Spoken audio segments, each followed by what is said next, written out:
Welcome to today's podcast. I'm Scott Knuckles with The Untold Story. Thank you for joining me. I hope today's message will drive you to a greater faith, a more lasting hope, and a deeper love for others and yourself. I'm reminded of the quote by Thomas Edison. He said, "Many of life's failures are people who did not realize how close they were to success when they gave up." Let's get started with today's podcast.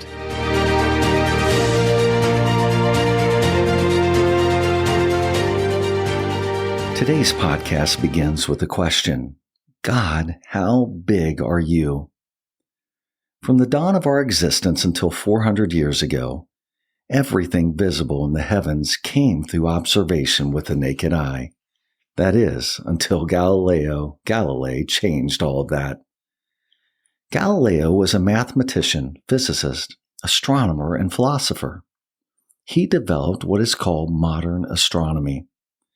He was born in Pisa, Italy in 1564. He was educated in a Jesuit monastery. He said, "God is known by nature in his works and by doctrine in his revealed word." In 1609, he heard about a telescope made by a Dutch eyeglass maker. He soon built his own, 32 times more powerful, and began to observe the heavens. Galileo proved that the earth is not the center of the universe, which was revolutionary in those days. After looking up, he said, "I give infinite thanks to God who has been pleased to make me the first observer of marvelous things." In those days, what was thought to be a patch across the sky turned out to be our Milky Way galaxy. When we stare at the sky at night, nearly every star that we see lies within our own galaxy. In fact, it's incredible to see how far we've come since Galileo's discoveries. The Hubble Space Telescope was launched in 1990. It is the first major optical telescope to be placed in space. Above all distortion, the Hubble telescope gives an unobstructed view of our universe. The images it has returned are staggering and awesome. You see images of supernovas, stars that explode, which make our fireworks here on Earth look like a mere exploding bottle rocket or firecracker. There is no comparison. Since then, we've learned our galaxy is a cluster of some 200 billion stars. Can you believe that? That our galaxy, just our galaxy, 200 billion stars. But it doesn't stop there. It's estimated that our galaxy is one of 125 billion galaxies. Andromeda is our next closest galaxy. Can you believe it is 10 million miles away from the Earth? Guess how many stars it's estimated to have? 1 trillion. It would take us 2 million years to reach at the speed of light. This telescope can show us the most distant stars and galaxies in the heavens. But wait. Scientists say they've only been able to explore 4%. That's it. 4%. How big is our God? As you know, Earth has only one satellite, the Moon. The Moon is the second brightest object in the sky from Earth. Did you know that our Moon is 250,000 miles away? From its physical appearance, the Moon is a useless orb to human life upon Earth, except for the sunlight it reflects to a darkened world. But if we did not have the Moon, our nights would be considerably darker. Without that Moon, tides would completely stop.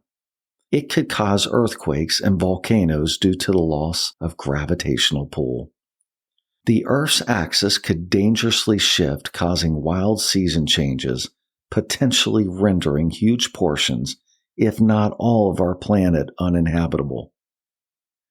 Our solar system is moving at 515,000 miles per hour, spinning as it goes. Our sun is 93 million miles away from the Earth. The Earth is always being pulled toward the sun by gravity.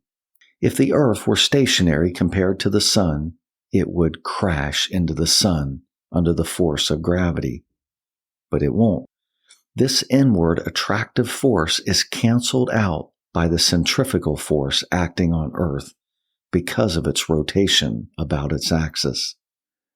If the Earth were to move to a smaller orbit, rotating with the same angular velocity, then it would crash into the sun, or if it moved to a bigger orbit, rotating with the same angular velocity, then it would constantly move away from the sun, and the planet would eventually die. As I think on all this, the universe is so vast that it's impossible to wrap my head around it. The level of complexity makes it a fascinating study. I've merely touched the high points and my head hurts already. Imagine this. Scientists believe that there are more stars in the universe than there are grains of sand on the Earth. More stars in the universe than there are grains of sand on the Earth. How big is our God? One shift or change could end our planet in an instant. This past year, I asked my kids to come outside. It was a crisp fall day, and the night sky was completely clear and lit up magnificently. And as you can imagine, they fought me. I don't want to go. I don't want to do it. But I eventually got every one of them to come outside, and as a family, we looked up to the heavens. Let me ask you, isn't there something amazing when you look up at the night sky? Isn't it beautiful to behold? It's incomprehensible how it all fits together, works together. You get the feeling that we're part of something much greater when we see the heavens. It is said that before the birth of the universe, time, space, and matter did not exist. All of what we see today in the heavens is like a big clock, and it turns on time. Scientists call it the clockwork universe because it continues ticking along as a perfect machine. How did this universe start?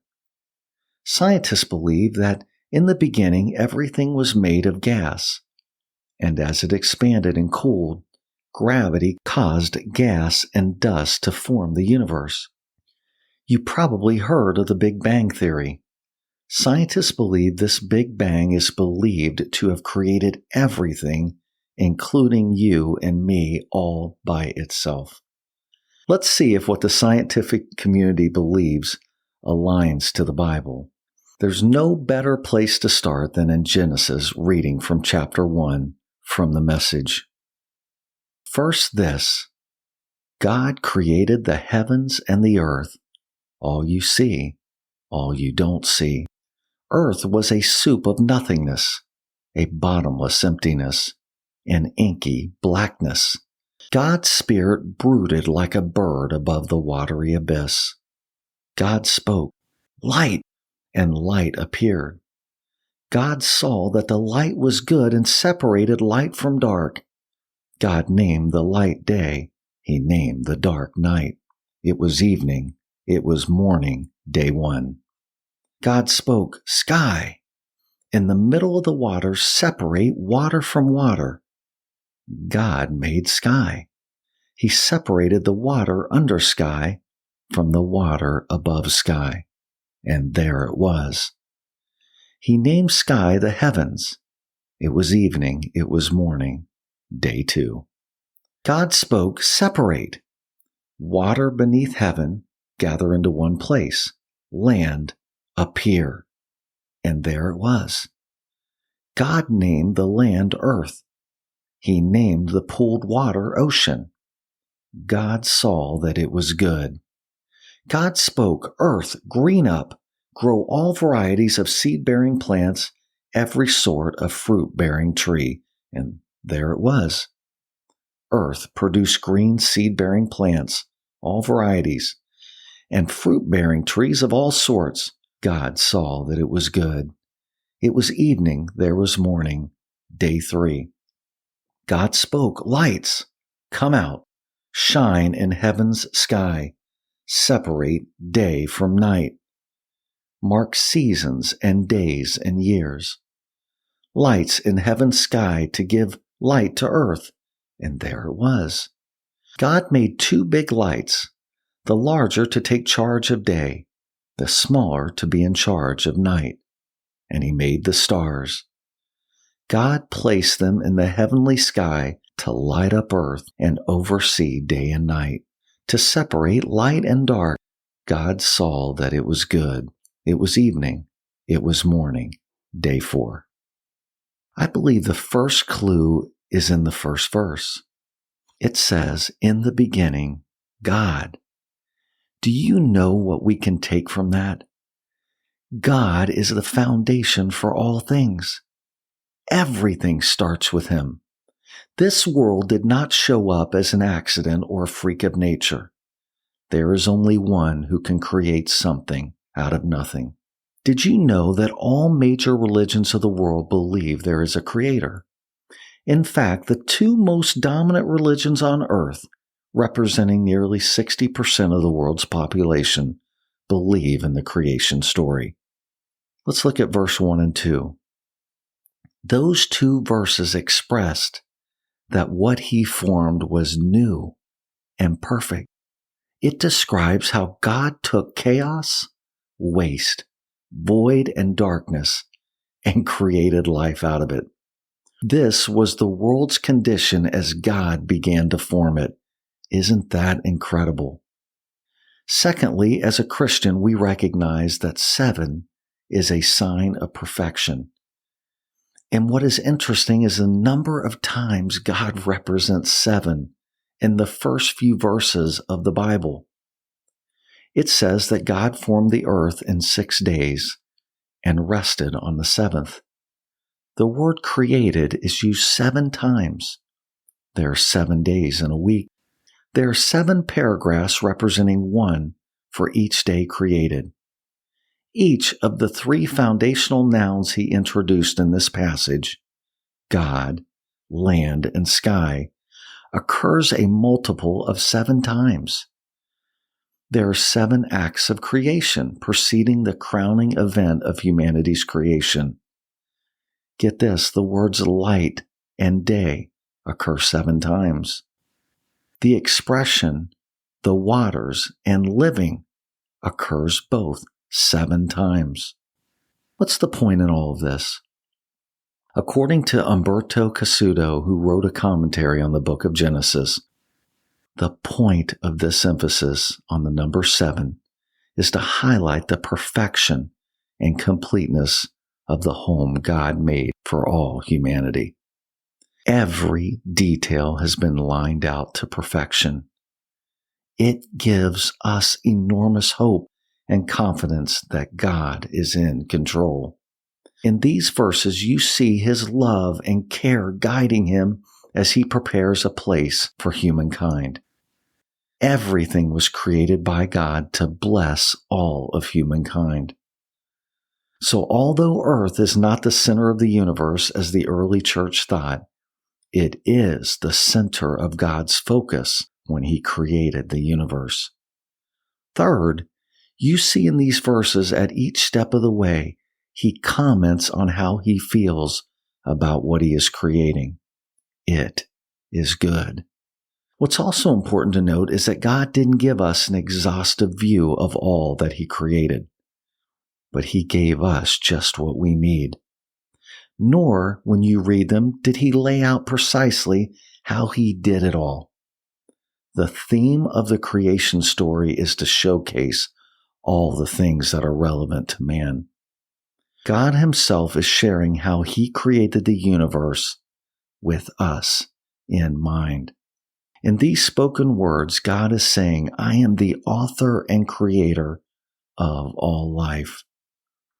I want to summarize something here. that might be the most important thing I share today. And that's that scientists say the universe is mathematical. If that's the case, how did the universe create the math to organize and run itself? How did the universe come to be? Scientists say dust and particles appeared. Where did they come from? It says that all of this happened with a big bang. As Christians, we don't disagree with that supposition because God didn't say exactly how he did it. However, we do take issue with macroevolution. Macroevolution asserts that we evolved from other animal species. This is not the case. We believe God created man, and there is evidence that supports it.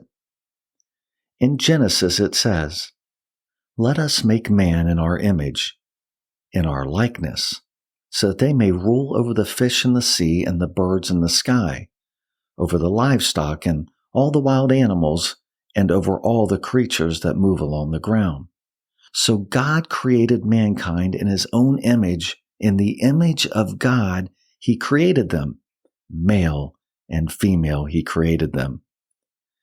As if to put an exclamation point on it, he says that he created man in his image 3 times. Why do you think he did that?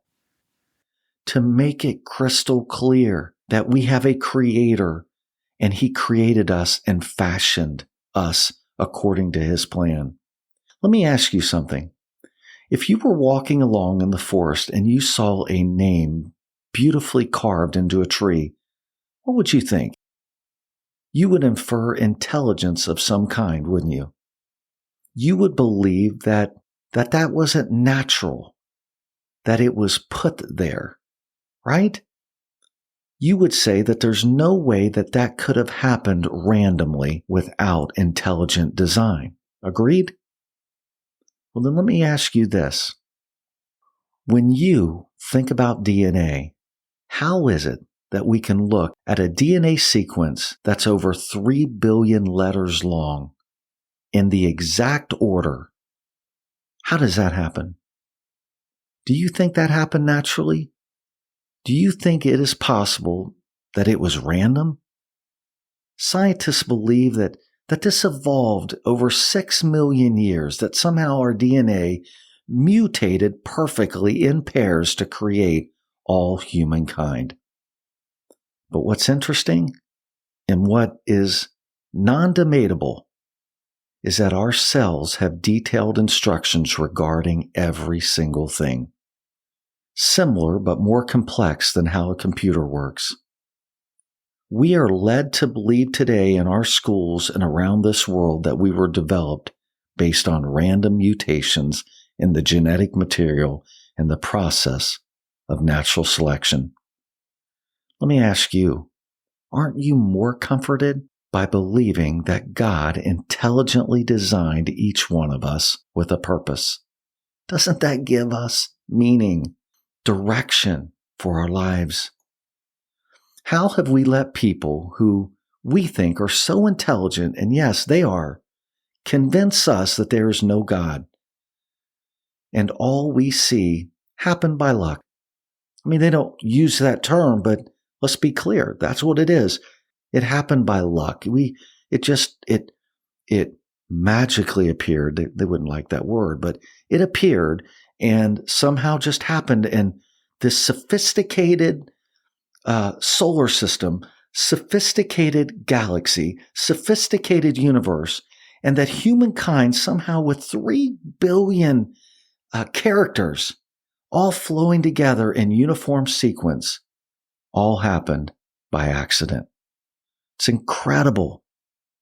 I have read and researched so much, and it confirms my belief in an amazing, loving God that has laid out the universe for us and designed us for a purpose.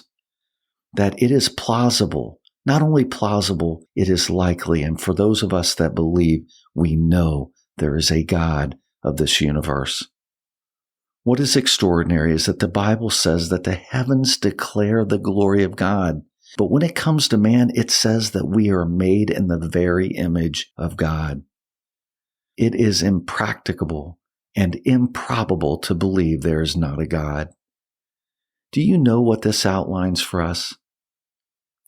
That no matter what you're going through, no matter what is happening in life, no matter what is happening in this world, no matter what is happening in this universe, that our God is in complete control, and you can bank on that. When he says you should not worship any God but me, he is saying, I am your creator. There is no one above me. You can imagine how hurtful and frustrated God was in ancient times when people were worshiping carved images using the very materials he spoke into existence. You can imagine today how hurtful and disappointing it is to have intellectuals do everything in their power to dismiss our Creator. What does the King of Glory think of all this? Lastly, what you see in the first chapter of Genesis is an account that reveals that God is a redeeming God. He brought the cosmos out of chaos, turned darkness into light, and transformed a curse into a blessing with this creation story. How big is our God? Have you ever heard the song So Will I, written by Benjamin Houston and Michael Fatkin? It says, God of creation, there at the start, before the beginning of time. With no point of reference, you spoke to the dark and fleshed out the wonder of light. And as you speak, 100 billion galaxies are born. In the vapor of your breath, the planets form. If the stars were made to worship, so will I. I can see your heart in everything you've made. Every burning star, a signal fire of grace. If creation sings your praises, so will I. God of your promise, you don't speak in vain, no syllable empty or void. For once you have spoken, all nature and science follow the sound of your voice. Hallelujah to that, right? Nature and science follow the sound of your voice. We've got to turn to the Bible because it's so powerful in what it expresses about this creation. In Psalms, it says he determines the number of stars and calls them each by name. In Psalm 33, it says, by the word of the Lord the heavens were made, and all the host of them by the breath of his mouth. In Psalm 19, it says, the heavens declare the glory of God. The skies proclaim the work of his hands. Day after day they pour forth speech, and night after night they reveal knowledge. They have no speech. They use no words. No sound is heard from them. Yet their voice goes out into all the earth, their words to the ends of the world. In the heavens God has pitched a tent for the sun. It is like a bridegroom coming out of his chamber, like a champion rejoicing to run his course. It rises at one end of the heavens and makes its circuit to the other. Nothing is deprived of its warmth. Jeremiah 10. He made the earth by his power. He established the world by his wisdom and stretched out the heavens at his discretion. Couple more. Isaiah. Have you not known? Have you not heard? The Lord is the everlasting God, the creator of the ends of the earth. He does not faint or grow weary. His understanding is unsearchable. Lift up your eyes high and see. Who created these? He who brings out their hosts by number, calling them all by name, by the greatness of his might, and because he is strong in power, not one is missing. And finally, to put a wrapper, John 1:1. In the beginning was the Word, and the Word was with God, and the Word was God. He was with God in the beginning. Through him all things were made. Without him nothing was made that has been made. In him was life, and that life was the light of all mankind. The light shines in the darkness, and the darkness has not overcome it. Praise you, Lord, for your amazing words. Praise you for your creation. So what did we learn from Galileo? He said God is known by nature in his works and by doctrine in his revealed word. He was able to observe God's creation while respecting, honoring, and holding dear the sacred word of God. Many of our famous scientists were devout believers and wanted to better understand God's creation. Galileo, one of the most revered scientists in history, believed that God created the universe. We can have that same confidence too. And what do we make of the Hubble telescope that's shown us amazing images? Well, it's soon to have a cousin called the James Webb Space Telescope. It will be launched sometime in the fall of 2021. If you thought the heavens were beautiful to behold with the Hubble telescope, just wait until you see the images that come from the new one. The clarity is staggering. So God, how big are you? God, how big are you? He is undefinable in the human mind. He is more powerful than anything we've seen. He's gentler than a mother's touch and more loving than a parent's love for their child. His mind is incomprehensible. He is brilliant, sophisticated, intentional, and thoughtful. His patience is enduring, and his love is endless. How can I say there is no God or doubt him and his ability to move in my life? How can we do that to the one who has done so much throughout time to prepare for us, to provide for us, and to see us through? His spoken word exudes life and gives purpose. His creation is everywhere around us. The clouds, as they are suspended in the sky, providing shade on a hot day.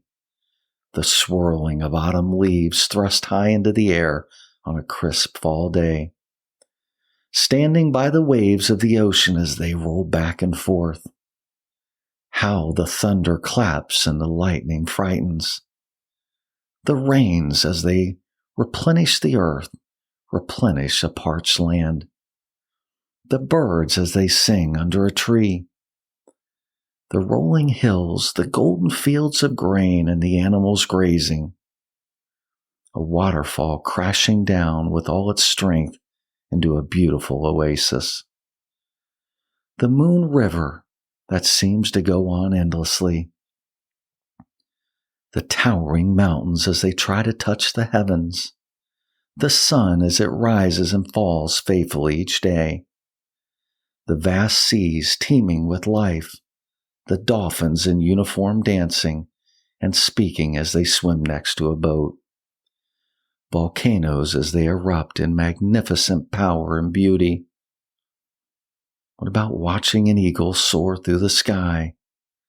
The beautiful blue sky that greets us each day. The breathtaking moon as it sits suspended in the darkened sky. The stars in all their dazzling glory showing off for their Creator.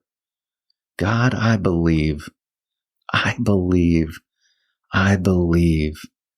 You are the God of all things, the Creator of heaven and earth. I do not want to ever doubt you, but believe. Life is amazing. It is to be treasured, but we are to worship the one who gave life. So what do we do with all this information that's been shared? Maybe it's to firm up our beliefs. Maybe it's to take a stand against those who think they know everything about how this universe has been created. Maybe it's to spend time in praise and honor to the one who deserves it, the one who deserves it all. It's fitting to end with the song, So Will I, the words to that song, So Will I. If the stars were made to worship, so will I. If the mountains bow in reverence, God, so will I. If your oceans roar with greatness, so will I. For if everything exists to lift you high, so will I. If the wind goes where you send it, so will I. If the rocks cry out in silence, so will I. If the sum of all our praises still falls shy, then we'll sing again 100 billion times. God of salvation, you chase down my heart through all of my failure and pride. On a hill you created the light of the world, abandoned in darkness to die. And as you speak, 100 billion failures disappear, where you lost your life so I could find it here. If you left the grave behind you, so will I. I can see your heart in everything you've done, every part designed in a work of art called love. If you gladly chose surrender, so will I. So will I. God bless you.